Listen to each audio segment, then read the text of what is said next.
Agora está gravando. Então, vamos iniciar a aula de hoje. Na aula passada, nós iniciamos a teoria do crime.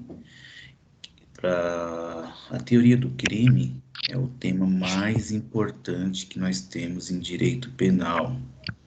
Então, o aluno precisa dominar a teoria do crime para que ele possa, da graduação, seguir em diante.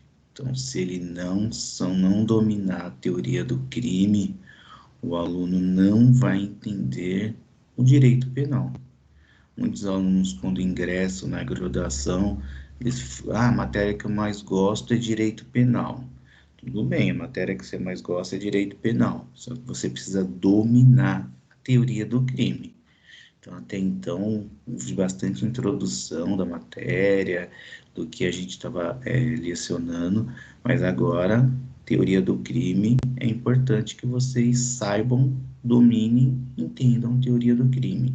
Ela é fácil? Extremamente difícil. Então, para isso, precisa de muita leitura. Esses vídeos que nós estamos gravando, rever eles quantas vezes vocês desejarem, para que possa dominar dizer assim, isto é crime, isto não é crime, porque faltam alguns dos seus requisitos, faltam algumas de suas condições. Então, falamos então a diferença entre crimes e contravenção penal. Crime é a pena de reclusão ou detenção, contravenção penal é prisão simples ou multa. Depois disso, nós falamos dos conceitos de crime. Conceito formal, que fala que crime toda ação e omissão. Falamos do preceito material, quando viola um bem jurídico. Falamos o que é bem jurídico, que é aquilo tutelado, protegido pelo nosso Código Penal, pela nossa legislação. Chegamos ao conceito mais importante de crime, que é o conceito analítico. O que é o conceito analítico? Crime é toda ação ou omissão típica e ilícita, dentro da tipicidade, da ilicitude, e depois de típica e ilícita, penalmente culpável, praticado por um agente culpável. Então, para iniciar, começamos com o que é típico. Começamos com o fato típico. Fato típico, ele tem 4 elementos: conduta, resultado, nexo causal e tipicidade. Então, nós falamos da conduta. Antes falamos de algumas definições importantes aqui, né? Para que vocês entendam esses conceitos mais adiante. Feito essas diferenciação aqui de alguns tipos de crime de dano, crime de perigo. Esse conceito que está aqui na tela é o mais importante, com relação ao resultado, crime material, formal de mera conduta. Então, se você pegar um aluno hoje de último ano, que não sabe a diferença de crime material formal de mera conduta, é preocupante, né? Bastante preocupante. Então, vocês precisam ter esse conceito em mente. Então, iniciando pela conduta, falamos na aula passada do comportamento humano, voluntário, consciente, dirigido a um fim, certo? Aí falamos quem pode praticar a conduta, que já falamos que é uma ação humana, então animais não podem praticar crime, animal não pode ser sujeito ativo de crime.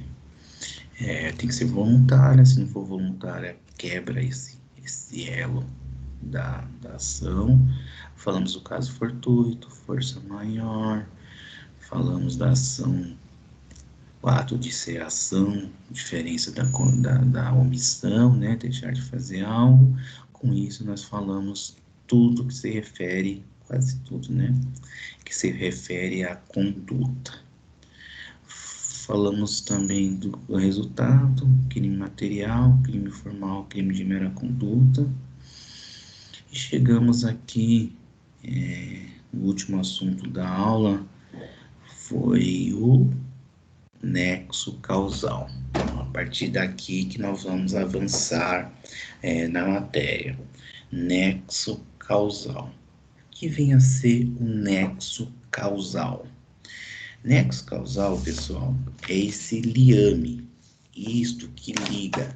Liga o quê? Vai lhe fazer uma ligação da ação praticada com o resultado. Somente será crime se houver uma ligação dessa ação que foi praticada com o resultado nos crimes materiais. Então, se houver uma ligação direta entre ação e resultado, estará feito esse nexo causal. Aí vai dizer, ó, a Beatriz realmente praticou o crime, porque o crime está dentro ali do fato típico, dentro da conduta, houve um resultado naturalístico, houve uma morte, e o que liga a Beatriz com o resultado, a ação da Beatriz com o resultado é o nexo causal. Então, já preencheu o requisito de conduta, preencheu o requisito de resultado e agora vai preencher o requisito de nexo causal.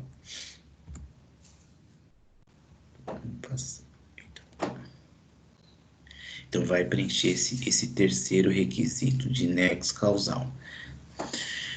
Para saber se realmente há esse nexo causal, nós, Brasil, adotamos a teoria da equivalência das condições.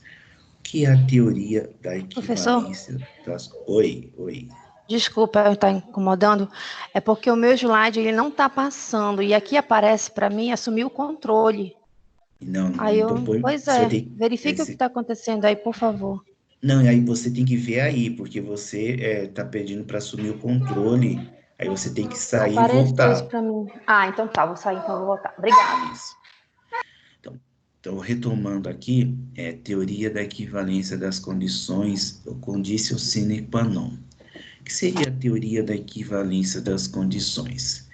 É para verificar se o antecedente é que causou o resultado. Se aquela conduta do agente realmente causou o resultado. Se tirar aquele comportamento, o resultado teria ou não teria acontecido? Se tirar aquela ação do agente, ele tirando aquela ação, o resultado não teria acontecido, então é condição. Agora, se tirou aquela ação, tirando ou não tirando, o resultado aconteceu, aí nós estamos diante de que não houve um nexo causal. Então, se retirado determinado comportamento para verificar se o resultado teria ainda assim acontecido, aí haverá ou não nexo causal. Então, vamos fazer o seguinte: se tirei a ação, se mesmo tirando a ação, o resultado ocorreu, com a supressão da ação, o resultado não ocorria, aí não há nexo causal. Então, eu tiro aquela ação, mesmo com a supressão da ação. Se ocorresse, mesmo com a supressão da ação, não há nexo causal. Agora, eu suprimindo essa ação, tirando essa ação, mesmo assim o resultado ainda aconteceu, aí é nexo causal. Então, mas agora eu vou deixar mais claro para vocês, porque parece ser bastante difícil. Então, tem que tomar cuidado para não ir muito além. Então, o homicídio, o ato do agente, o Daniel pega o revólver, vai até a faculdade e mata a Daniela, certo? Nesse ato aqui, se o Daniel não pegasse o revólver e não fosse até a faculdade, ele não teria matado a Daniela. A gente tem que achar sempre se retirar. Ah, mas se o Daniel não comprasse a arma lá para o vendedor. Não, a gente não pode ir tão além assim. A gente tem que ir com mais calma, tá? No nexo causal, ele só vai se aplicar, então, para crimes materiais. O que é crime material? É aquele que exige o resultado naturalístico. Só temos cuidado para não ir muito além, para ir lá no infinito, tá certo? Ah, vai, se a mãe, ó, se a gente fosse para o infinito, o absurdo que seria, se a mãe do Daniel não tivesse gerado Daniel, o Daniel não teria praticado o crime, logo a mãe do Daniel tem responsabilidade. Não, não pode ir tão além assim, não. Agora, se a gente tem que ter um certo limite para essa teoria, tá? Então, vamos agora prestar muita atenção. Olha aqui na tela junto comigo, presta bastante atenção para a gente saber se esse ir atrás, voltar um pouquinho, se vai ter dado o resultado ou não, tá? A gente chama de teoria da causalidade adequada. A gente vai aplicar a sine qua non, tá bem? Circunstância que se agrega à conduta do agente, contribuindo para o resultado. Então, vamos analisar cada uma dessas circunstâncias para saber qual tipo de crime que ele vai responder. Se ele vai responder por um homicídio consumado ou se ele vai responder por um homicídio tentado. Muita calma aí, vamos prestar bastante atenção.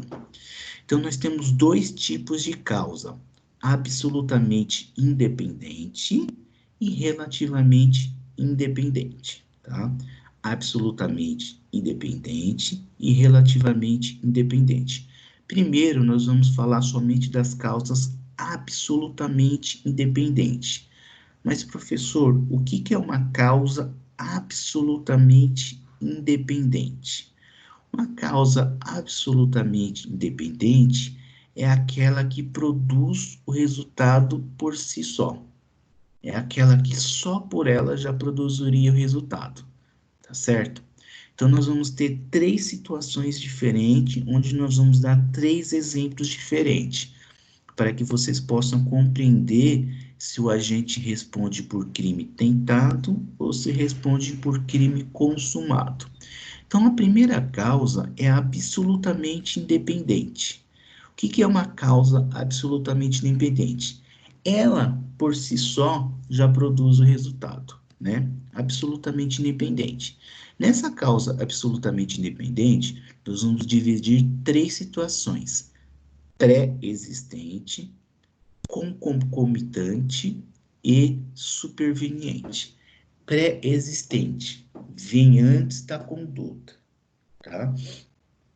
Pré-existente vem antes da conduta. Concomitante, junto com a conduta. E superveniente, posterior à conduta, tá? É uma causa que vem antes da conduta e ela é absolutamente independente. É uma causa que vem antes da conduta, absolutamente independente. Então, vamos dar o exemplo aqui. Tício mata Mévio, quer matar Mévio. Então, Tício atira em Mévio.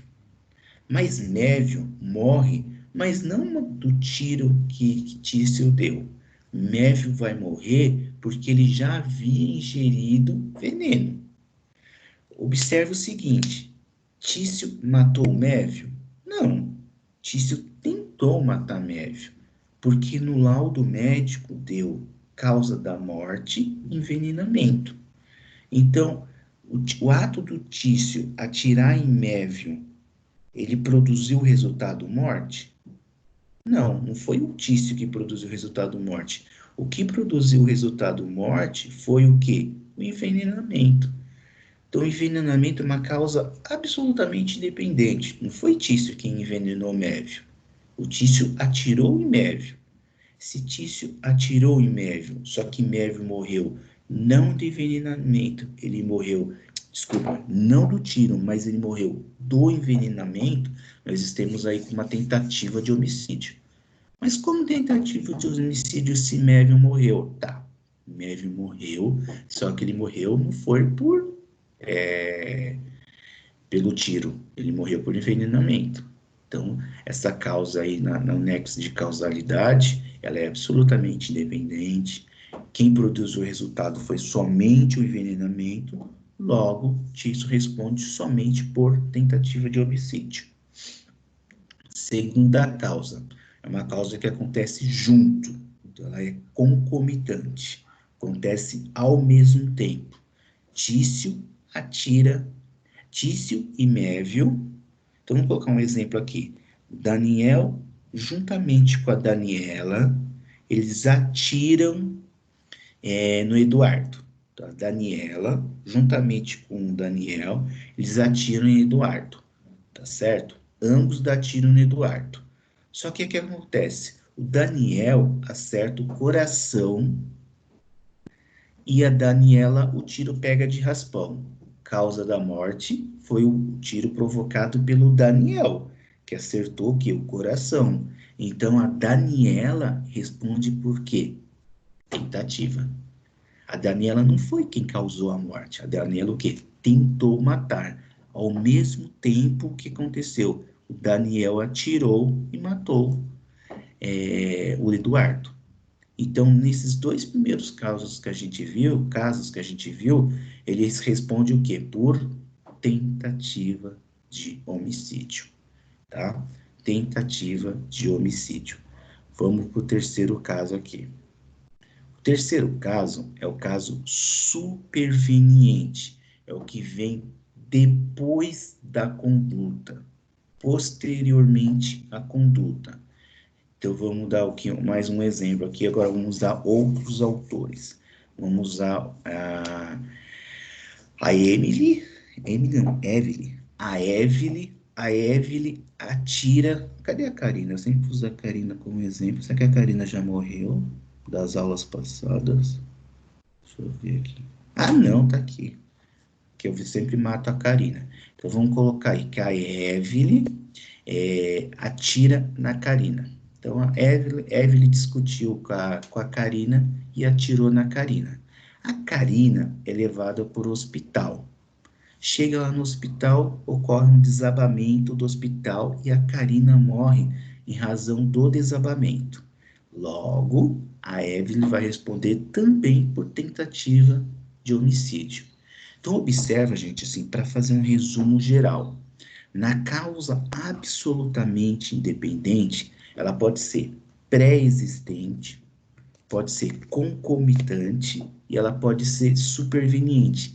Nesses três casos, o agente vai responder sempre o que? Por tentativa de homicídio. Ela não vai responder pelo homicídio consumado, ela sempre vai responder o que? Pela tentativa de homicídio, tá?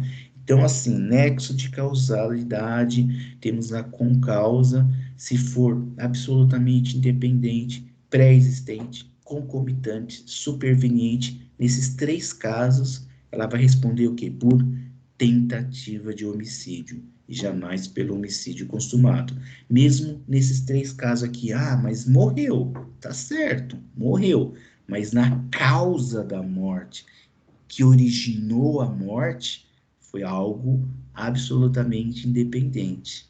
O que originou a morte foi outra causa, outra circunstância. Qual é essa outra circunstância? O prédio desabou. Outra pessoa atirou ao mesmo tempo. O veneno que ele ingeriu anteriormente. Então, nessas três circunstâncias, vai acontecer o quê? Nessas três circunstâncias, vai acontecer tentativa de homicídio. Nos três casos, tentativa de homicídio, certo? Agora vamos pegar um caso de relativamente independente. Então, na relativamente independente, existe uma ligação aí. A concausa não produziu o resultado sozinho, está aliado, está junto com a causa do agente. Então, ambos, as duas circunstâncias juntas vão produzir o resultado. Lá que a gente viu anteriormente, não. Uma produziu um resultado, outra produziu outro resultado. Uma tentou matar, a outra matou. Agora a gente vai ver que as duas juntas Na relativamente independente, as duas juntas conseguem produzir o resultado. Então, nós vamos ter novamente pré-existente, vem antes, concomitante surge junto, né, durante, e superveniente surge depois. Então, vamos analisar relativamente independente nessas três circunstâncias.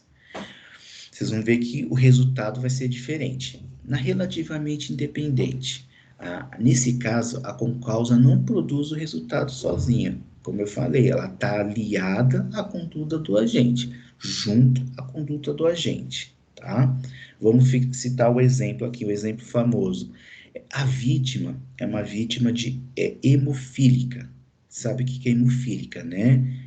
Qualquer coisa assim é difícil de cicatrização, tem problema no sangue, né? E isso daí, se ela é vítima de hemofílica, se ela um simples cortar, um simples é diferente de quem não é vítima dessa doença, né? Dessa causa, né? Então, vamos fazer o exemplo aqui. A Beatriz junto com a Karina. Então, elas brigam novamente. A Beatriz desfere um golpe na Karina, sabendo que a Karina ela é hemofílica. Então, o simples fato de saber que a Karina é hemofílica desfere um golpe nela e ela morre, ela vai ainda responder o quê? Por homicídio. Ah, mas o senhor falando que uma facada no braço, ele não tem intenção de matar. Depende. Se ela sabe da sua condição de hemofílica, que não pode ter nenhum resultado, um simples... Vítima de hemofílica, se você fizer assim, já vai ficar um roxão. Olha o jeito que eu fiz aqui, ó. Já fica um roxo. Por quê? Ele tem essa condição pré-existente, né? A pessoa não consegue viver normalmente. Por quê? Tem que tomar outros cuidados. Então, vamos partir dessa causa. Ela é relativamente independente. Ela já sabe da condição da vítima. Já sabe que a vítima não pode sofrer nenhum trauma maior. Vai dar uma facada no braço da vítima. Então, já pressupondo que a vítima, que o agente saiba dessa condição, ele vai responder por homicídio. Não responde por tentativa de homicídio. Só responderia por tentativa se não viesse a óbito. Agora, vindo a óbito, responde por homicídio. Ah, mas a faca no braço dá intenção de matar? Para a vítima de hemofílica, sim. Dá a tentativa de homicídio. No caso, como é vítima de hemofílico, é óbito. Vai vir a óbito e vai ser homicídio consumado. Tá? Então, uma causa pré-existente. Qual é a causa pré-existente? Ser hemofílica. Isso é a causa pré-existente. Causa concomitante, surge durante a conduta. Então, vamos lá. Mévio atira em Tício, que assustado morre do coração. Mas ele só morreu do coração por quê? Porque Mévio atirou em Tício. Logo responderá por homicídio. Ah, mas ele atirou na perna do Tício. Tá certo, ele atirou na perna do Tício. Mas Tício só morreu do coração por causa do tiro. Ele não tinha intenção de matar, tá certo. Ele não tinha intenção de matar, mas ele assume o resultado. Ele assume o resultado no partir do momento que ele atira. A pessoa se assusta e morre. Vai responder o quê? Por homicídio.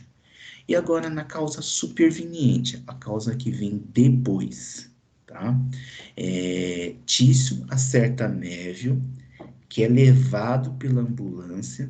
A caminho da ambulância, ela cai no penhasco e Tício morre. E aí? O que vai acontecer, gente? Ele vai responder por tentativa de homicídio ou por homicídio consumado? Ele responde somente pelos atos já praticados. Quais são os atos praticados? Tentativa de homicídio. Ah, mas se ele não tivesse atirado, o Tício não teria sido colocado na ambulância. Concordo com você. Não teria sido colocado na ambulância. Mas é muita pretensão eu falar que o simples fato de atirar, ser colocado na ambulância, a ambulância vai bater e eles vão morrer. É muita pretensão da minha parte. Então, nesse caso, ele responde somente por tentativa de homicídio, tá? Agora, se agrega o desdobramento natural da conduta, o que seria aqui? Tício acerta uma facada em Mévio. Mévio é levado para o hospital. Lá no hospital, ele morre o quê? De infecção hospitalar. Agora é diferente. Ele não está morrendo de uma causa assim, não. Ele está morrendo de uma causa que foi dada. A infecção hospitalar, ele está ligado ao resultado do quê? Da facada. Se está ligado ao resultado da facada, ele responde por homicídio. Então, é bastante tênue essa diferença. Nós temos que pensar assim, bastante o que deu a causa. Então, fazendo um resumo para vocês, para a gente poder fechar esse assunto e partir para o próximo assunto. Depois, com calma, vocês têm que ler tudo isso, rever para ver se ficou alguma dúvida, tá certo? Com calma, vocês vão fazer essa lição de casa, rever, tem que assistir assim umas 2, 3 vezes essa apresentação para vocês realmente deduzir, ó, ainda estou com dúvida ou não estou com dúvida, porque a princípio é bastante assim difícil. Então, resumindo, relativamente independente. Quando eu estou de caso, ó, caiu no exame da ordem, causa relativamente independente. Eu vou pensar o seguinte, ó, Francisco falou que a causa relativamente independente, ele responde por tentativa de homicídio. Causa relativamente independente, ele responde por tentativa de homicídio. Então, Francisco falou isso, eu estou lembrando. Causa absolutamente independente. Ó, na causa absolutamente independente, ele responde por homicídio. Uma única exceção. Qual que é a exceção? Uma única exceção. Nessa terceira causa aqui, ó, superveniente. Na causa superveniente, quando produz por si só o resultado, é tentativa de homicídio. O restante vai ser homicídio consumado. Então, fazendo um resumo geral, relativamente independente, nas 3 situações, responde por tentativa de homicídio. Relativamente independente, nas 3 situações, responde por tentativa de homicídio. Absolutamente independente.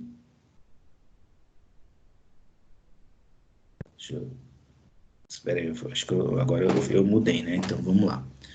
Absolutamente independente, eu troquei, desculpa. Absolutamente independente, nas 3 circunstâncias, responde por tentativa de homicídio. Relativamente independente, vai responder por homicídio consumado com uma única exceção. Qual é a única exceção? A que surge depois, quando produz por si só resultado. Essa é a única exceção, quando for superveniente e produz por si só o resultado. Então, vou bater na tecla novamente, gente. Fixar o conceito. Então, vamos fixar esse conceito. Com causas. Absolutamente independente, relativamente independente. Absolutamente independente, pré-existente, concomitante, superveniente. As 3 circunstâncias respondem por tentativa de homicídio, pelos atos praticados. Causas relativamente independentes, na pré-existente, na concomitante, eu respondo por qual crime? Homicídio consumado. E na superveniente, eu respondo por tentativa, no caso, só quando produz por si só resultado. Então, depois, como eu falei, tentam dar uma lida para fixar esse conceito assim com mais facilidade, tá bom? Falando agora da teoria da imputação objetiva, o que diz a teoria da imputação objetiva? Segundo Klaus Roxin, só pode ser imputado um resultado se tenha criado um risco não permitido. que é esse risco não permitido, gente? Eu vou dar um exemplo para vocês. Dirigir o veículo. Se você está dirigindo o veículo, você está respeitando as leis de trânsito, você não está sendo imprudente, negligente, imperito, você está tá dentro do risco permitido. Se você está andando, uma pessoa se joga na frente do seu carro e você vê e mata a pessoa, você vai responder por homicídio? Não, porque você está dentro de um risco permitido ali, você está andando dentro das condições que a estrada permite, tá? Você não deu causa àquilo, a condição será atribuída somente àquele que criou. Então, a pessoa que se jogou na frente do seu carro, ela cometeu o quê? Um suicídio. Então, você não vai responder por homicídio porque somente a pessoa que criou a situação. Diz que o resultado tenha ocorrido em decorrência do risco. Existe um risco ali. Você dirigir o veículo pela rua, existe um risco. Só que esse risco ali é um risco permitido. Você está andando, você está respeitando a lei de trânsito, você não vai ter... Ah, o resultado morte, tá certo. Temos um resultado morte. Quem causou esse resultado morte? Foi terceiro. Foi a pessoa que se jogou dentro do seu, se jogou no seu veículo. Klaus Roxin vai sair por essa teoria. Vai dizer, ó, pela teoria da imputação objetiva, você não responde pelo crime, tá certo? Outras pessoas teriam agido da mesma forma. Então, vamos dar mais um exemplo. Vou jogar aqui, a Genivalda está dirigindo seu carro. Avançou, né? A Genivalda está dirigindo o seu carro. A Genivalda está lá com seu Ford Ka, bonitinha, dirigindo o seu carro pela avenida, tá dirigindo ali na BR. Aí vem a Patrícia ou Raimundo. Vai o Raimundo se joga na frente do carro da Patrícia. A Patrícia criou esse risco? A Patrícia estava dentro das leis de trânsito, respeitando a lei de trânsito? Então, pela teoria da imputação objetiva, você vai dizer o seguinte, ó, a Patrícia foi apurado, né, se lavrou um boletim de ocorrência, sempre que há um resultado morte, se lavra um boletim de ocorrência. Então, foi constatado o seguinte, você não criou esse risco. A pessoa, o terceiro, assume totalmente a culpa, né? Então, ele morreu porque ele se jogou na frente do seu carro. Então, logo, pela teoria de Klaus Roxin, você não responde por crime, tá bom? Portanto, não deve ser imputado um resultado morte, alguém que tenha agido em conformidade com os preceitos normativos. O que é conformidade com o preceito normativo? Respeitando a lei de trânsito, o seu veículo não está com o pneu totalmente careca, você está dentro da normalidade. Logo, você não vai responder pelo crime a qual teria sido imputado a você. Qual é o crime? Resultado, morte. Tá? E dentro daquilo que nós estamos traçando aqui, dentro do fato típico, nós analisamos já a conduta, analisamos o resultado, né? Nós analisamos a conduta, analisamos o resultado, analisamos o nexo causal. Agora vamos analisar o último elemento que temos. Qual é o último elemento? A tipicidade. O que vem a ser a tipicidade, pessoal? Juízo de adequação da conduta a um tipo previsto em lei. Então, a sua conduta tem que se adequar a um tipo penal. Temos o aspecto material, aquele que praticou, lesionou um bem jurídico penalmente tutelado, vai ter uma adequação típica, uma subsunção do tipo, da conduta ao tipo. O que é subsunção? É você pegar a conduta e encaixar ela num tipo penal, tá? Como que vai acontecer esse enquadramento? Nós temos duas formas, de forma imediata e imediata. Forma imediata, ó, matar alguém. Então, Luiz Eduardo matou Luiz. Ó, tem dois Luiz. Luiz Eduardo matou Luiz. Se Luiz Eduardo matou Luiz, eu pego a conduta do Luiz Eduardo, coloco dentro do tipo penal artigo 121. O Luiz Eduardo matou Luiz, conduta do Luiz Eduardo se adequa ao 121. Tá, mas se eu tenho uma situação, uma norma de extensão, a gente vai estar diante de uma tentativa, né? Então, eu vou ter que fazer uma valoração, um juízo aqui, ó. Luiz acertou, Luiz Eduardo acertou Luiz. Homicídio. Opa, Luiz não morreu. Se Luiz não morreu, eu vou pegar essa norma, eu vou estender. Eu vou pegar o artigo 14, inciso 2. Dentro do artigo 14, inciso 2, vai estar escrito tentativa de homicídio. Então, ele não vai responder por homicídio, ele vai responder por tentativa de homicídio. É a pena do homicídio diminuída de uma quantidade, certo?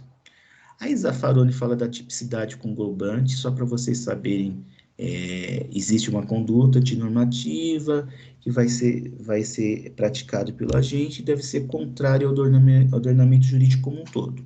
Isso é mais para conhecimento de vocês mesmo. Na graduação, nós não vamos aprofundar esse tema da tipicidade conglobante. Bom, o que vocês precisam agora ter em mente, pensar bastante, com relação à teoria do crime, onde nós já falamos da fato típico, falamos dentro do fato típico a conduta, né? Falamos também do nexo de causalidade, falamos também agora, por último, da tipicidade. Então, dentro do fato típico, nós já analisamos tudo isso daqui. Então, nós praticamente estamos terminando o fato típico. Tá bom, gente? Deixa eu ver aqui se faltou alguma coisa. Pode falar. Desculpa eu lhe perturbar, mas eu estava falando aqui com meus colegas. Na aula passada, o senhor falou sobre todos os crimes, né? A gente só, crime comum próprio. A gente só deu exemplos, a gente não falou de todos os crimes, não. Só algumas nomenclaturas, para vocês saberem de algumas nomenclaturas. Aí a aula, quinta-feira passada, terminou justamente nos fatos típicos da tipicidade, no caso que o senhor ia começar a falar da conduta. Aí quando foi hoje, o senhor começou do nexo da causalidade. Acho que se você... O senhor lembra? Não, eu não tinha falado todo o fato típico, conduta, não. Não, o senhor não falou nem a conduta e nem o resultado. Devia ter me interrompido mais cedo, né? Você esperou falar toda a... Então, tudo bem, eu volto aqui. Desculpa, professor, é porque eu anotei aqui, aí eu fiquei assim, tipo, será que eu tô errada? Eu tava falando agora com os meninos pelo Zap. Mas assim, eu entendi, porque eu li a apostila, né? Mas mas eu faço um aprofundamento. Para mim, eu já tinha falado, mas sem problema. Desculpa. Então, não, mas eu devia ter falado no começo. Mas sem problema. Então, eu devo ter parado aqui, né? Onde eu coloquei o slide agora. Fato típico, né? Conduta, resultado, nexo de causal e tipicidade. Então, eu já falei do nexo de causal, já falei da tipicidade. Então, eu falo da conduta e do resultado. Tudo bem. Sem problema nenhum. Eu me acho aqui e já falo. Tudo bem? Posso, então, continuar daqui, pegar aqui e retomar para vocês. Como eu pensei que tinha falado e não falei, eu vou falar, então, da conduta. Tudo bem? Ok, para mim, ok. Tá. Então, vamos lá, gente. Então, retomando aqui, dentro do fato típico, como eu acabei de mencionar, eu então me enganei. Eu não tinha falado nem da conduta e nem do resultado. Então, eu vou falar, então, agora da conduta. Então, do nexo de causal e tipicidade já foi dito. Dentro do fato típico, nós temos uma conduta. Qual que é essa conduta, gente? Ela tem que ser um comportamento humano, voluntário, consciente, dirigido o quê? A uma finalidade. Então, dentro da conduta, nós temos o comportamento humano. Então, se eu estou diante de um caso em que houve a prática de um crime, e essa prática de crime ela foi feita por um animal, não é um ser humano, aí a gente vai dizer que essa conduta não é humana. Se a conduta é humana, eu saio da conduta e o fato deixa de ser típico. Não haverá crime. Então, o fato de tô andando na floresta, um urso ou uma onça mata a Patrícia. Esse urso vai ser responsabilizado penalmente? Não, porque a conduta dele, o comportamento não é humano. Se o comportamento não é humano, não há de se falar em conduta. Outra coisa, pessoal, esse comportamento tem que ser voluntário. O que diz o comportamento voluntário? Se não há a vontade, se essa ação ela não é voluntária, eu não estou diante de uma conduta penalmente relevante. Então, o que seria essa conduta, essa voluntariedade? Vamos falar um pouquinho dessa voluntariedade, essa ação voluntária. O que vinha a ser essa ação voluntária? Se um terceiro se um agente forçar uma pessoa a cometer um crime, haverá o quê? Uma total ausência da ação. Então, vamos partir do pressuposto. A Gisele está ali na sua ação, só que eu pego a mão da Gisele, como uma coação física, que nem está ali, ó, coação física. Eu pego a mão da Gisele, e o que eu faço com essa mão da Gisele? Eu forço a mão da Gisele a praticar um crime. Então, eu pego a mão da Gisele e forço. Eu pego a mão dela assim, de forma forçado mesmo, vou no revólver e faço assim, atira, Gisele, atira. A Gisele atira, só que a Gisele atirou de forma forçada. Ela foi forçada por um agente externo. Nós estamos diante de uma coação física irresistível. A coação física irresistível, gente, ela tira o quê? A voluntariedade. Se ela tira a voluntariedade, deixa de se ter conduta. Logo, a Gisele não responde por crime nenhum. Eu respondo pelo crime. Porque eu forcei a Gisele a tirar. Mas eu forcei o quê? Forcei de forma tirei a voluntariedade total da Gisele. Quando eu tiro a voluntariedade total da Gisele, nessa ação aqui que eu tive, o que aconteceu? A Gisele não responde por crime nenhum. Ausência total de voluntariedade. Outro exemplo de ausência de voluntariedade, nós estamos diante de movimentos reflexos. Esses movimentos reflexos, ataques epiléticos, a pessoa está dirigindo o seu veículo. Olha o exemplo, gente. A pessoa está dirigindo o seu veículo e tem um ataque epilético. E ela vem a matar uma outra pessoa, atropelar uma outra pessoa. Aí ela é levada para a delegacia, faz um boletim de ocorrência, faz um laudo médico. Dentro desse laudo médico se constata que a Gisele ela estava tendo um ataque epilético. Aí vai colocar assim, laudo médico, ataque epilético, ela não tinha voluntariedade na sua ação. Se ela não tem voluntariedade na sua ação, sai a voluntariedade, sai a conduta, a Gisele não responde por crime, tá certo?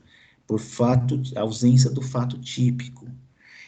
Outro exemplo, sonambulismo, atos inconscientes, hipnose. A pessoa pratica um crime sob efeito de hipnose. Ela tem voluntariedade? Não, ela está em estado de inconsciência.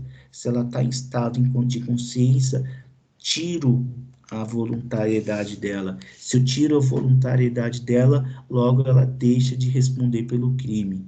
ela vai ser absolvida, ela não vai responder, ela não vai ter a conduta dela penalmente relevante, tá certo? Caso fortuito, força maior. O que diz o caso fortuito, força maior? Caso fortuito, gente, é quando for uma origem humana, força maior, episódio da natureza. Tem um furacão. Dentro desse furacão, uma pessoa se debate na outra, uma pessoa se vê obrigada a cometer um crime para se salvar ali. O que acontece? Se for um episódio da natureza, ó, estou dirigindo meu veículo, é, um, uma forte tempestade, assim, ninguém vê nada. Se for uma força maior, um episódio da natureza, tira minha voluntariedade. Tirou minha voluntariedade, tirou minha ação voluntária, eu deixo de cometer, deixo de responder por esse crime, tá certo? São acontecimentos imprevisíveis, inevitável, escapa da vontade humana, tá? Tiro o quê? Minha ação voluntária. Logo, eu deixo de responder por esse crime. Eu não sou acusado, não vou responder por esse crime de forma alguma, tá? Vamos falar agora da forma de conduta. Nós temos duas formas de conduta: a ação e a omissão. Que vem a ser ação e omissão? Fazer algo ou não fazer algo, deixar de fazer algo quando eu sou obrigado a fazer, tá? Então nós temos crimes, os crimes são cometidos por essas duas formas, por meio de uma ação ou por meio de uma omissão. A forma de ação é a forma mais comum, né? É um fazer algo. Então, como que eu vou cometer um crime pelo modo de fazer algo? A gente chama também de crime comissivo, né? Comissivo, fazer algo. Então, a Gisele quer matar a Karina, então ela faz algo, ela atira na Karina. Então, ela vai cometer um crime por meio de uma ação. Ela faz alguma coisa. E também eu posso cometer o crime, gente, por meio de uma omissão, quando eu deixo de fazer algo. Opa, eu cometo um crime quando eu deixo de fazer algo? Sim. Se você é obrigado a fazer, você comete o crime quando você deixa de fazer algo. Então, nós vamos estar diante de quê? Da omissão própria e da omissão imprópria. Vamos falar cada uma delas. A omissão própria é quando consta no próprio tipo penal. Então, é o mais simples. Então, se você abre o artigo 135 do Código Penal, a Gisele, lê para a gente, Gisele, o artigo 135 do Código Penal. Cadê a Gisele? Gisele, cadê você?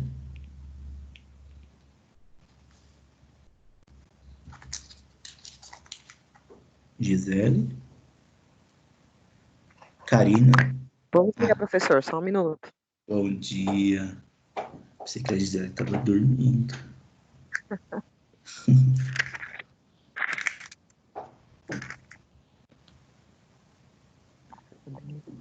Tem 5, caralho.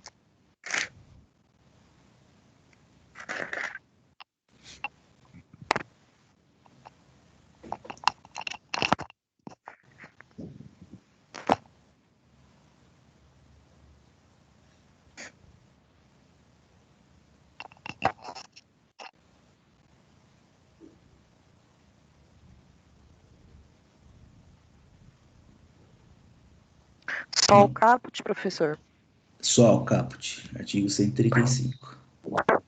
Deixar de prestar assistência, quando possível fazê-lo, sem risco pessoal, à criança abandonada ou extraviada, ou à pessoa inválida ou ferida, ao desamparo ou em grave e eminente perigo, ou não pedir, nesses casos, o socorro à autoridade pública.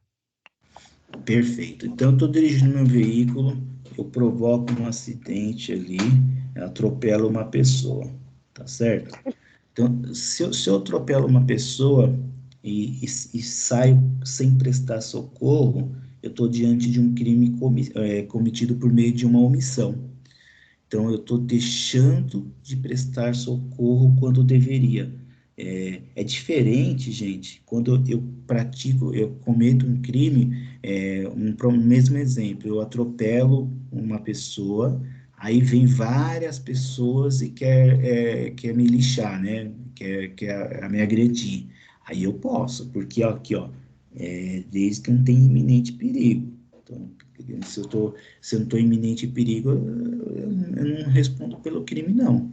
Então, quando você vê o noticiário, ó, ele atropelou fulano e foi embora sem prestar socorro. Ele responde pelo crime de omissão de socorro? Aí você, como estudante de direito, fala, depende. Ele só vai responder pela omissão de socorro quando ele tinha as condições de prestar o socorro e não prestou. Agora, se ele atropelou lá no Capão Redondo, ele atropela a pessoa, aí vem um monte de gente para bater nele, ele tem que prestar socorro mesmo assim, ele pode ir embora. Ele deve ir embora. O que ele tem que fazer é ligar para a autoridade e falar, ó, acabei de cometer um acidente aqui, atropelei a pessoa, manda uma ambulância, manda a polícia, faz alguma coisa, e eu não prestei socorro porque as pessoas queriam me agredir, tá certo? Então, estando diante dessa situação, o que que você tem que fazer? Prestar socorro quando houver condições. Se não houver condições, você não presta socorro, você vai embora e, de acordo com o artigo 135, você não responde por crime, tá certo? Agora, o artigo 13, parágrafo 2º, é o mais interessante aqui, ó. Omissão imprópria. Omissão imprópria, a gente está diante do garantidor, que vinha a ser o garantidor. Artigo 13, parágrafo 2º. Cadê a Karina? Karina, você está aí, Karina? Você pode ler para a gente, Karina?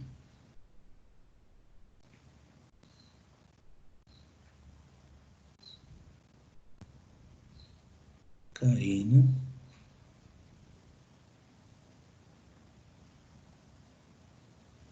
Luiz. Luiz, você está aí, Luiz? Estou sim, professor. Lê para a gente, Luiz, o artigo 13 e o parágrafo 2º.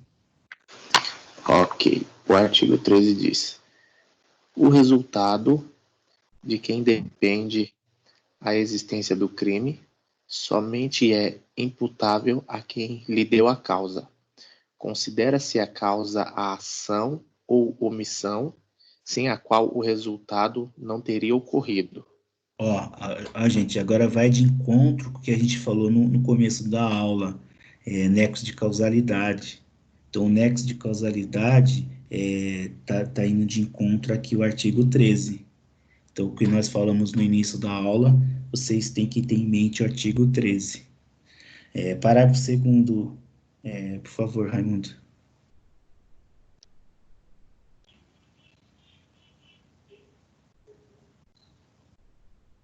Raimundo ou Luiz, né? Luiz, Raimundo. Pode ser, Luiz. Parágrafo 2º. Parágrafo 2º. A omissão é penalmente relevante quando o ominente devia e podia agir para evitar o resultado. O dever de agir incumbe a quem tenha por lei obrigação de cuidado, de proteção ou vigilância. Ó, então, para aí, Luiz. A gente vai Ok. mas pode deixar o seu microfone aberto, que aí eu vou perguntar para você daqui a pouco. Ó, tenha por lei a obrigação de cuidado, proteção e vigilância.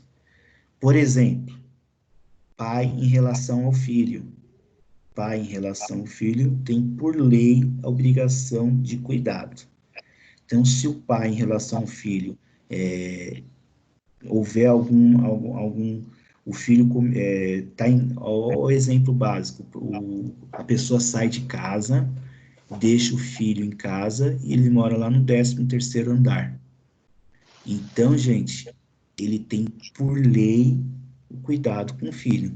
Se acontecer algum acidente, ele responde pelo crime por causa desse artigo 13, parágrafo 2º. Tá certo? Bombeiro em relação a quem está prestando socorro. Então, se o bombeiro está olhando um apartamento e ele está vendo que tem pessoas lá dentro, ele tem a obrigação por lei de entrar e prestar socorro. É diferente de nós. Nós não temos essa obrigação por lei. Mesma coisa os policiais. Está passando uma viatura de polícia e ela está presenciando um assalto. Ela tem a obrigação por lei de ir lá intervir. Então, eu estou presenciando um assalto, eu não tenho obrigação de ir lá intervir. Eles, de acordo com o artigo 13, parágrafo 2º, têm a obrigação por lei de intervir. Agora, lê para mim o inciso B. O B diz assim: de outra forma, assumiu a responsabilidade de impedir o resultado. Outro exemplo, gente, de outra forma assumiu a responsabilidade. É mãe que deixa o filho sob o cuidado de parente ou vizinho. A partir do momento que você assumiu a responsabilidade, você tem que cuidar da criança. Então, eu vou sair, vou deixar meu filho de 1 ano com a minha vizinha. Ela tem toda a obrigação de falar, não, eu não vou fazer nada. Ah, tá, eu cuido do seu filho. A partir do momento que você assumiu a responsabilidade de cuidar do filho dessa pessoa, você tem a obrigação por lei do garantidor. Se a criança acontecer alguma coisa, a criança responde pelo crime. E o terceiro exemplo, o terceiro caso aqui. Com seu comportamento anterior, criou o risco da ocorrência do resultado. Perfeito. Obrigado, Luiz. Pode fechar agora. O seu comportamento anterior, gente, o que acontece? O sujeito deixa um frasco de remédio ao alcance de uma criança. O seu comportamento anterior, qual foi? Deixar esse frasco de remédio próximo de uma criança. A criança vai e ingere todo esse medicamento, todos esses comprimidos. Você vai responder pelo crime? Sim, você responde pelo crime. Por que você responde pelo crime? Você é o garantidor. De acordo com o artigo 13, parágrafo 2º, inciso C, você responde pelo crime, sim. Tá bom? Você assumiu a responsabilidade, você é o garantidor. De acordo com o artigo 13, parágrafo 2º. Então, dentro do que nós conversamos agora, nós, dessa forma agora, como a Genivalda me lembrou, obrigado, Genivalda, nós falamos da conduta do agente. Dentro do fato típico, nós falamos da conduta do agente. Agora, dentro do fato típico, nós vamos falar do resultado, que o nexo causal a tipicidade nós já falamos. Nós não precisamos falar na sequência que está aqui. A gente pode falar do nexo causal, resultado, conduta. Nós temos que falar dos 4 itens. Vocês têm que compreender os 4 itens. Não importa a sequência. Importa o quê? Vocês compreendendo os 4 itens. Então, a conduta nós já falamos. Agora vamos falar do resultado. Resultado, gente, é a consequência da conduta do agente. Quando a gente vai falar que é a modificação do mundo exterior. É a consequência, o que gera aquela conduta. Praticou a conduta, vai ter um resultado. Quando nós estamos diante de uma conduta e um resultado, nós vamos estar diante de um crime o quê? Ele pode ser um crime material, pode ser um crime formal, ou pode ser um crime de mera conduta.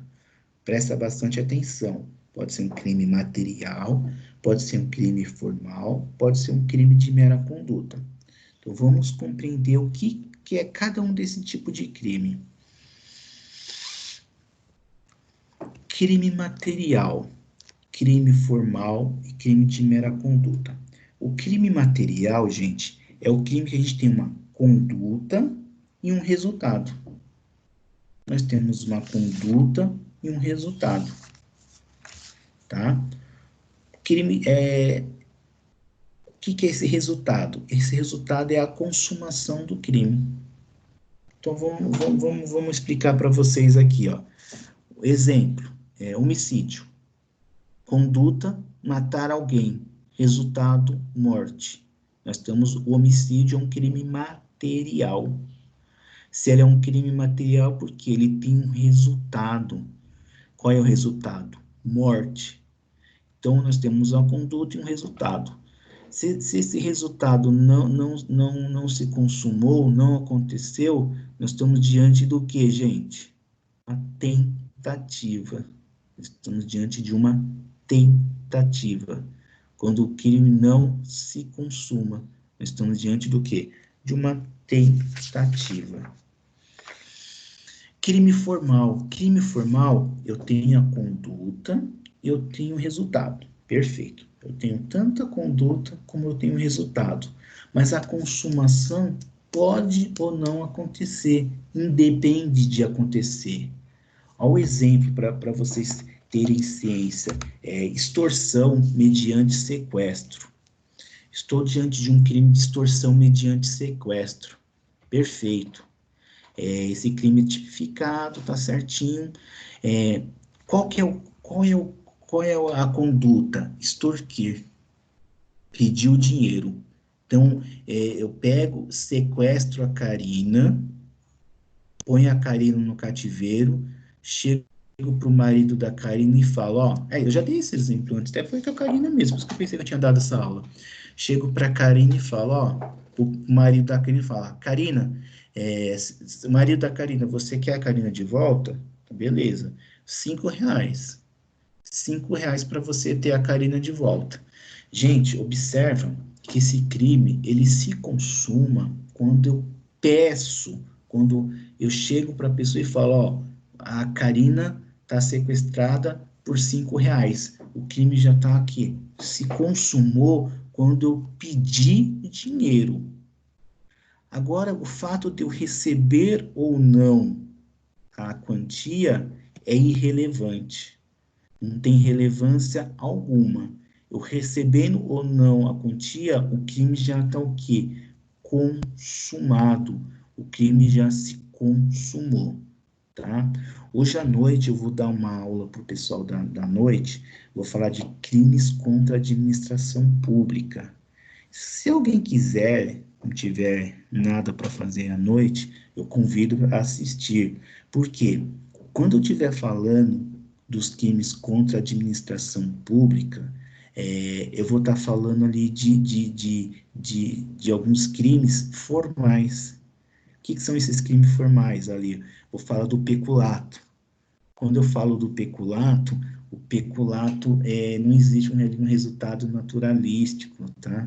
Você vai cometer o crime e o crime já vai estar consumado. Então, vocês que estão aqui no período da manhã, se vocês quiserem assistir no período da noite, só me pedir o link, eu mando o link para vocês, são 16 alunos, e vocês estão convidados. E isso vale, gente, para as outras matérias também. Está acontecendo aulas de diversos assuntos. Professor, eu posso assistir a aula do período da noite? Se você for uma pessoa que tem essa disponibilidade, tem que estar em casa nesse período, assiste. Conhecimento, gente, nunca é demais. E eu não vou entender. Vai entender sim, porque vocês já estão tendo uma certa bagagem, uma base aqui. Pode ser que vocês não entendam 100% do que está acontecendo ali. Mas ficando quietinho, pegando um conceito ou outro, o dolo, o Francisco já falou disso, culpa, o Francisco falou disso ali. Isso vale para as outras matérias também. Então é importante, caso vocês queiram, podem assistir, assim, não existe uma trava, o aluno só pode assistir a aula da manhã. Como convidados ali, vocês podem, conhecimento vai ser bem-vindo. Hoje vai coincidir bastante, se vocês assistirem a aula da noite, eu vou ter que falar de crime formal, os crimes praticados contra a administração pública, alguns crimes são formais, porque não exige resultado, tá? E resultado existe. Então quando acontece o resultado? Quando ele recebe o dinheiro, quando o marido da Karina dá os R$5 para o sequestrador, mero exaurimento. Resultado a consumação já aconteceu, é mero exaurimento. Isso vai servir para alguma coisa? Vai servir na hora que o juiz for fixar a pena ali pelo artigo 59, somente para isso. Crime de mera conduta, gente, a própria conduta já é igual ao resultado. É muito interessante. Você pega o ato obsceno, os simples atos obscenos ali, a mera conduta, a própria conduta já caracteriza o resultado. A conduta praticou a conduta, já consumou o crime. Aí vocês põem como exemplo o ato obsceno. Por isso que eu pensei que eu já havia falado. Eu já havia dado o exemplo da Karina. Acho que o crime material eu falei anteriormente, agora me peguei. Quando a gente deu as classificações de crime, eu já falei anteriormente dessas 3 classificações, por isso que eu me confundi. Resultado natural, ok, naturalístico, acontece no mundo dos fatos. Resultado jurídico, é a lesão ou perigo à lesão, bem jurídico penalmente relevante, protegido. Tá bom? Agora, com isso, eu encerro o fato típico com relação à conduta e o resultado. Falei também do nexo causal e falei da tipicidade.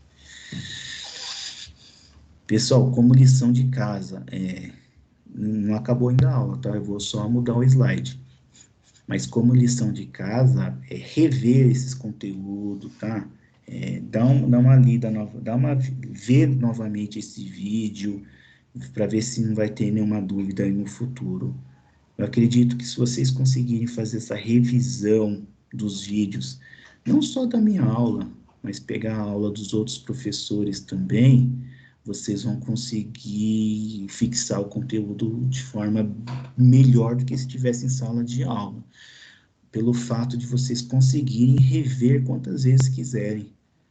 Eu quero rever o conteúdo que eu não compreendi, a tipicidade. O que é tipicidade? Francisco falou na aula, não compreendi. Rever o vídeo. Se você pegar esse vídeo, como a gente vai colocar no YouTube, vocês conseguem assistir como se fosse um podcast, né?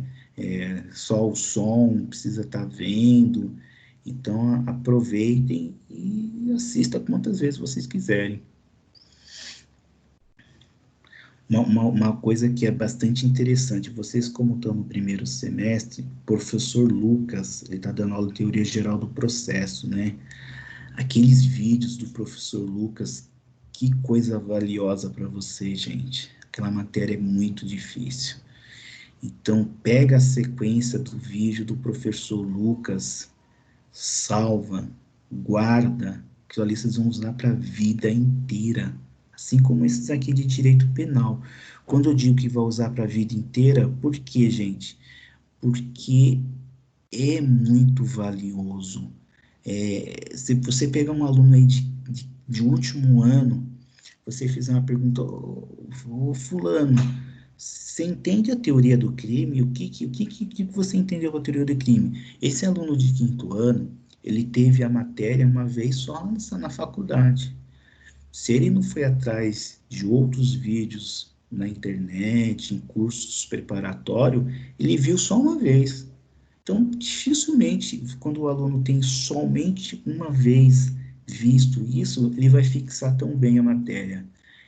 Vocês têm esse privilégio de todas as aulas estarem gravadas. Então, está sendo disponibilizado no YouTube, está guardado lá. Então, vocês teriam que assim, pegar esse período difícil, pegar esse período difícil e pegar eles como um exemplo.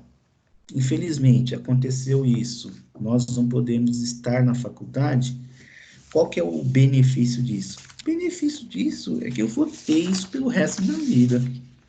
No caso, o Genivaldo, você é amiga da Maísa, né? Vocês trabalham juntas. Você tem um benefício em relação a ela. Ela viu essa matéria uma vez só. Se ela não viu em vídeos do YouTube, não viu em nada posteriormente, se ela não fixou o conteúdo quando foi dado, ela teria que pegar esse vídeo aqui e rever. Teoria do crime, fato típico, tal. Se não fez isso, esquece, gente. Não vai compreender nunca o direito penal. Direito penal não foi feito para ser visto uma vez ou outra só, não. Direito penal foi feito... Assim, a gente... Pra vocês terem uma ideia, eu ministro aula desde 2010. Quando eu vou preparar a aula, eu ainda me deparo com alguma coisa que eu falo, nossa, eu não tinha observado isso. Há 10 anos ministrando aula de direito penal, eu não tinha observado isso. Não tinha... ainda tem coisa nova ainda. Imagina um aluno que está vendo isso pela primeira vez. Então, é bastante difícil, tá? Agora, vamos falar de um assunto mais tranquilo, mais leve. Então, falar do fato típico, agora vamos falar um pouquinho do crime doloso. Dentro do fato típico, a gente tem o crime doloso. Gente, o que é um crime doloso? É doloso, não é dolo. É dolo, né? Eu tô invertendo. É dolo, não é dolo, é dolo. Crime doloso, dolo. Dolo, gente, é a intenção do agente. Qual é a intenção do agente? Isso daí é muito importante. Se o agente tem a intenção de matar, ele vai responder por tentativa de homicídio. Se o agente tem a intenção de lesionar, ele vai responder por tentativa ou por lesão corporal. Tentativa ou lesão corporal. Isso tem uma diferença brutal, porque ou você responde por um crime enorme, um crime muito grave, que é o artigo 121, ou você responde pelo 129. Vamos olhar aqui a penalidade de um, penalidade do outro, para vocês verem a diferença que é. Isso só com relação ao dolo. Dolo e intenção. Então, vamos lá. Francisco atirou na Eusana. Ele atirou com ânimos necandi. O que é ânimos necandi? Intenção de matar. Artigo 121. O artigo 121, a penalidade de 6 a 20 anos. Marca aí, 6 a 20 anos. Se houver alguma qualificadora, o promotor de justiça adora colocar qualificadora. Todos os crimes que eu estou defendendo ali no fórum, tudo tem uma qualificadora. O promotor adora qualificadora. Se tem uma qualificadora, esse crime vai ser mediante...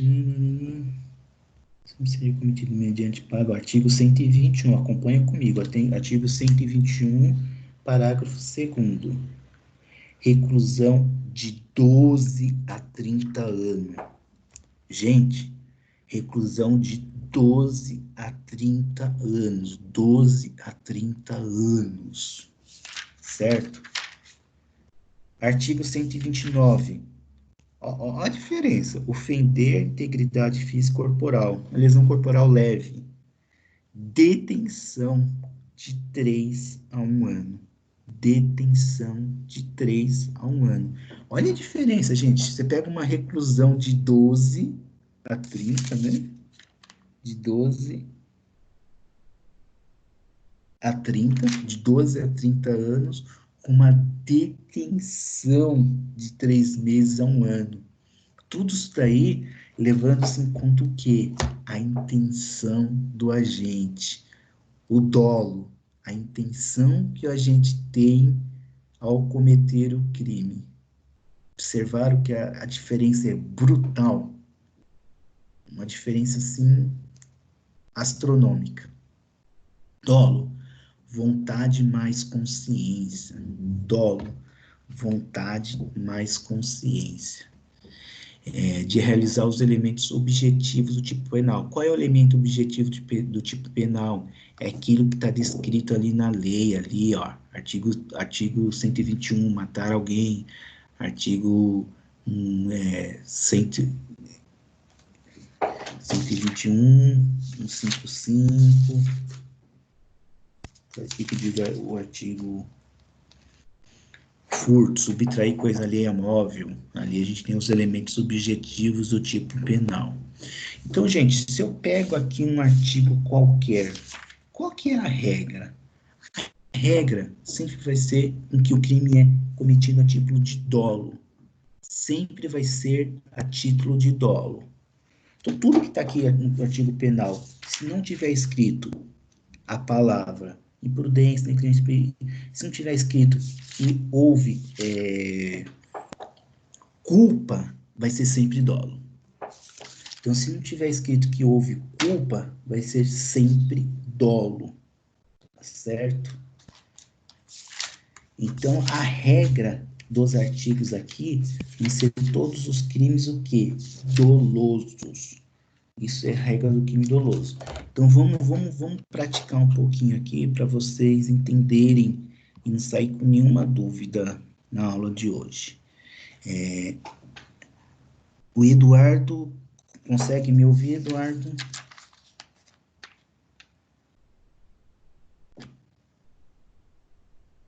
Abre o microfone, Eduardo.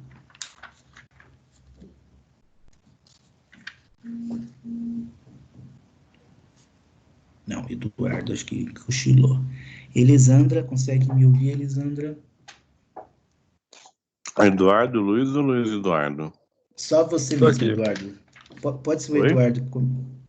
O Eduardo aqui, ó, de vozeirão aí. Tudo bom, Eduardo? Tudo bom, professor? Tudo. Bom dia. Fica o Eduardo Severino.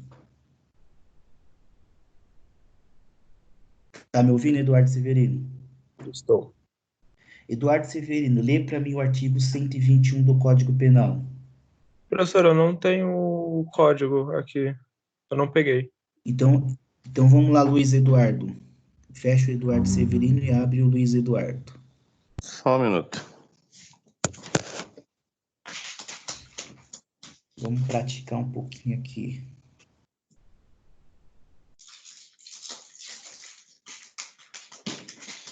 Pessoal, Oi. ligar a luz.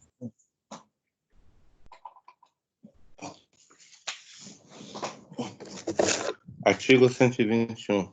Perfeito, Luiz Eduardo. O que está dizendo aí? É que estou abrindo o Vale Meco aqui. Do Código Penal. Isso. Se você tiver o seu Vadimeco igual ao meu, deixa eu te mostrar aqui. Esse aqui?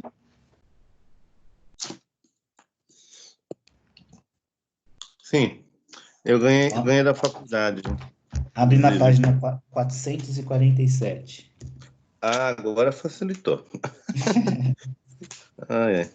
447. Isso. Então vamos lá. 447, artigo 121.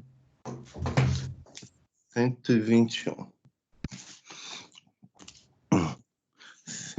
121. Matar alguém. Certo. Pena, de 6 a reclusão. 20. Isso, há 20 anos. Luiz Eduardo, nesse caso aqui, como nada está dizendo diferente, a gente entende que esse crime é um crime cometido a título de dolo. É um crime doloso. Tá certo? Certo. Vamos ler agora, nessa mesma página, o artigo 121, parágrafo 3º. Ok, parágrafo 3º. Se o homicídio é culposo. Entendeu? Só vai ser culposo se houver a menção no próprio artigo de que ele é culposo. Você entende que no artigo 121, em nenhum momento ele fala a palavra dolo ou doloso. Então, quando não diz nada, você sempre vai entender que o crime é doloso. Vamos dar um outro exemplo. Vira a página e me fala do artigo 129. 129. Vamos lá.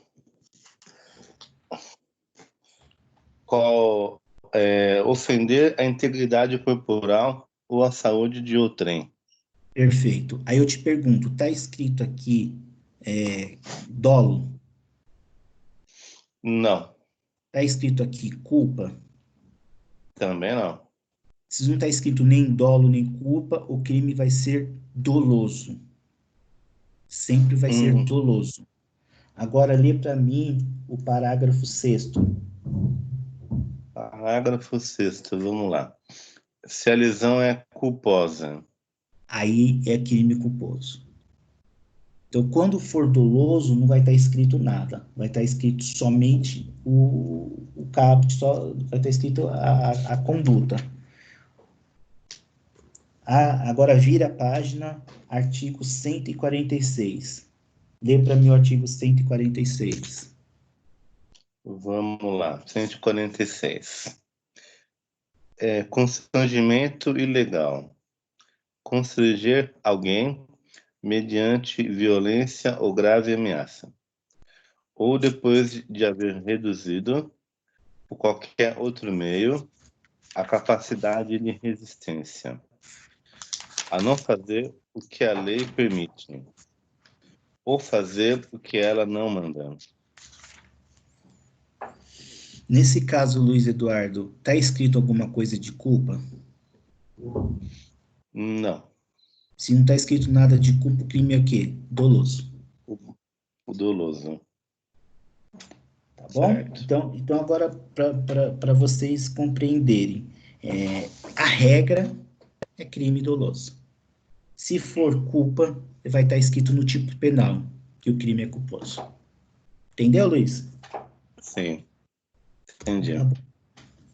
Bom, vamos passar para o próximo agora. Agora pode fechar aí que eu vou pegar outro de Cristo agora. Tranquilo. Obrigado, Luiz. Claro. Pessoal, então aqui, voltando aqui, então nós falamos das regras, né? Se o crime é doloso, se o crime é culposo. Vamos falar agora das teorias. Nós temos 3 teorias: teoria da vontade, teoria da representação e teoria do consentimento. Vamos falar cada uma dessa teoria. Teoria da vontade. O próximo que eu vou pegar para Cristo aqui vai ser a Milena. Já fica esperta aí, Milena. Mila Botelho. Vai ser a próxima. Ó, teorias do dolo. Teoria da vontade. O que diz a teoria da vontade? Dolo é a vontade em praticar uma ação para causar determinado resultado. Então, isso é o que está dizendo aqui. Teoria da vontade. Depois a gente vai fazer um exercício para saber qual teoria o nosso Código Penal adotou, que nem nós fizemos na aula passada. Então, se foi a teoria da vontade, dolo é a vontade em praticar uma ação para causar determinado resultado. Tá? Se foi a teoria da representação, para o dolo, basta a previsão de um resultado como certo ou provável de ocorrer. Para o dolo, basta a previsão de um resultado como certo ou provável de acontecer, de ocorrer. E pela teoria do consentimento, configurará o dolo quando há consentimento na ocorrência do delito, assunção, quando assume o risco de produzir o resultado. Então, nós temos 3 teorias agora: teoria da vontade, teoria da representação, teoria do consentimento. Teoria da vontade, dolo é a vontade em praticar uma ação. Teoria da representação, basta a previsão de um resultado ou provável de ocorrer. E a teoria do consentimento é quando ele assume o risco de produzir. Quando assume o risco de produzir. Agora, abrem para mim o artigo 18. O que diz o artigo 18 do Código Penal?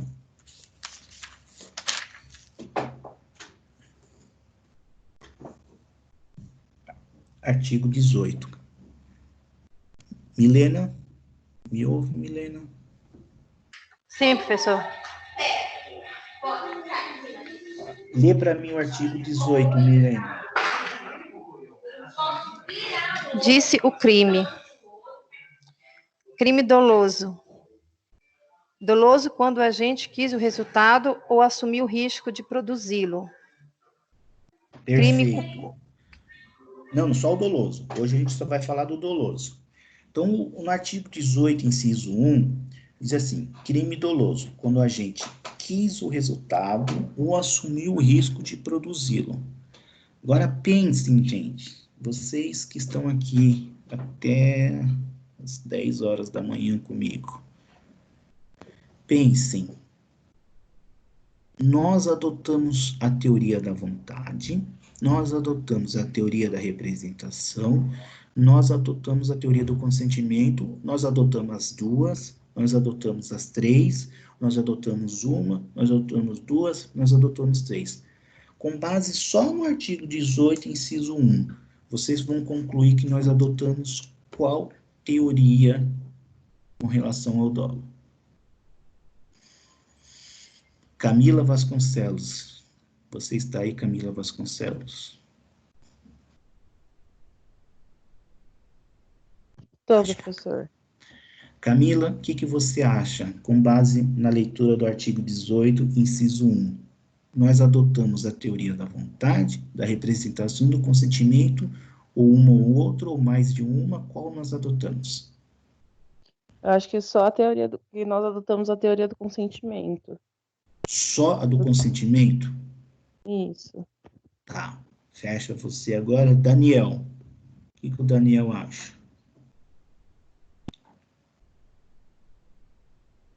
Acho que o Daniel dormiu. Oi, professor. Tá me ouvindo? Beleza, Daniel. Qual teoria nós adotamos, Daniel? De acordo com essa leitura, só da vontade, mas eu acho que no Brasil não é só da vontade, né? De acordo com a teoria, com a leitura, só a teoria da vontade. Só quando a vontade praticar uma ação. Perfeito. Fecha aí, Daniel. Daniela.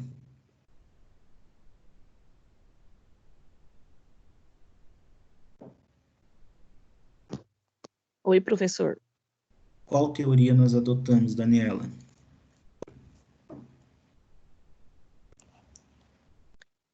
Eu acho que a teoria da vontade ou da representação, os dois. Os dois? Sim. Bom, vamos partir para o próximo. A Beatriz Galdino. Cadê você, Beatriz?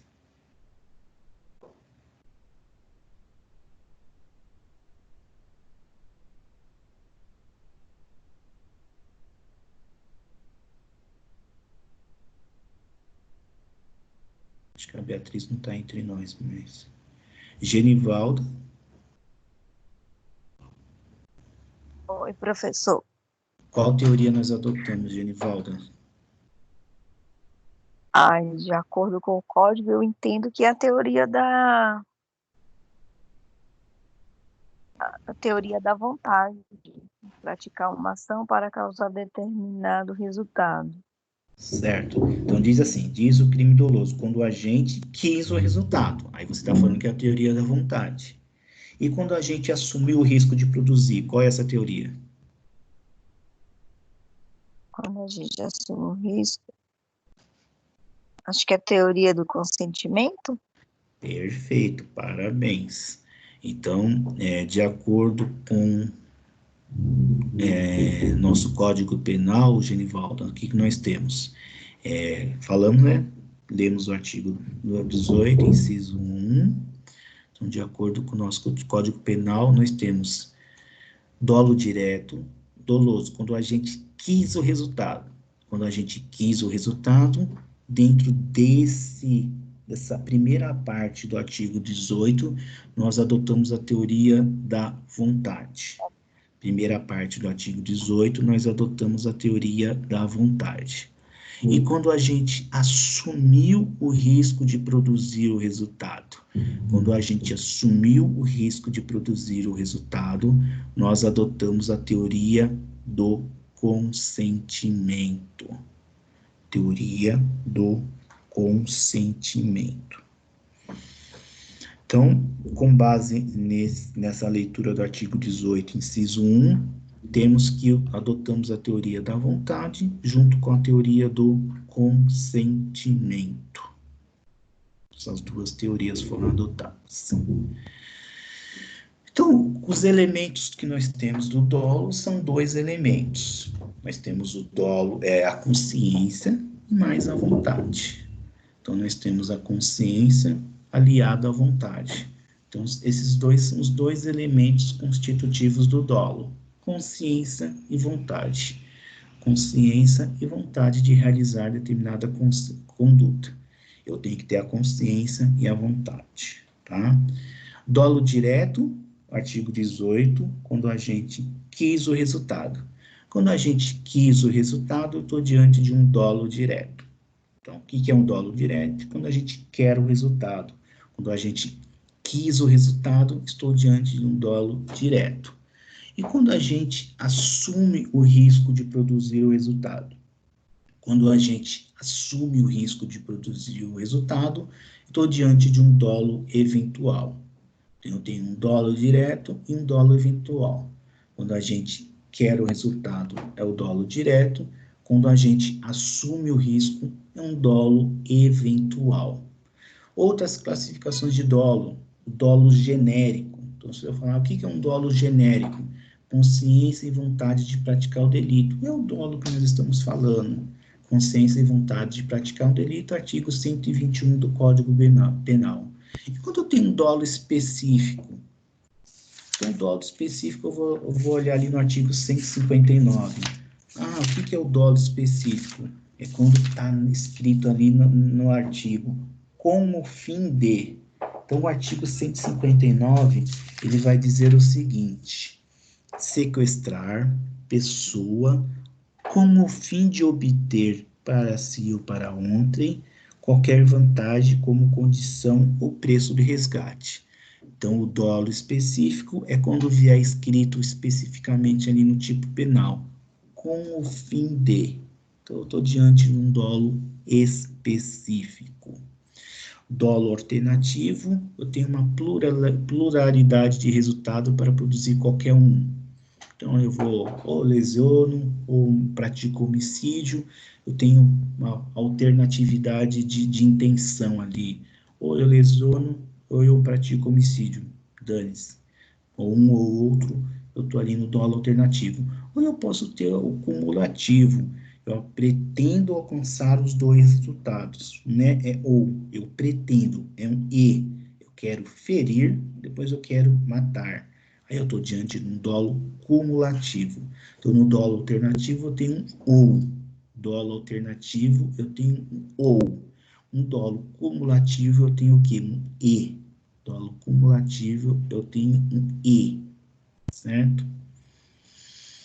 Com isso, gente, a gente falou da sessão, nós terminamos a sessão anterior, falamos da sessão 2.1 e terminamos a sessão 2.1. O que eu vou fazer com vocês agora? O que eu prometi na aula passada, que a gente ia falar dos exercícios, né? Então, eu quero que vocês estão com o exercício em mãos. Todos pegaram o exercício. Pregue para mim os exercícios, por favor.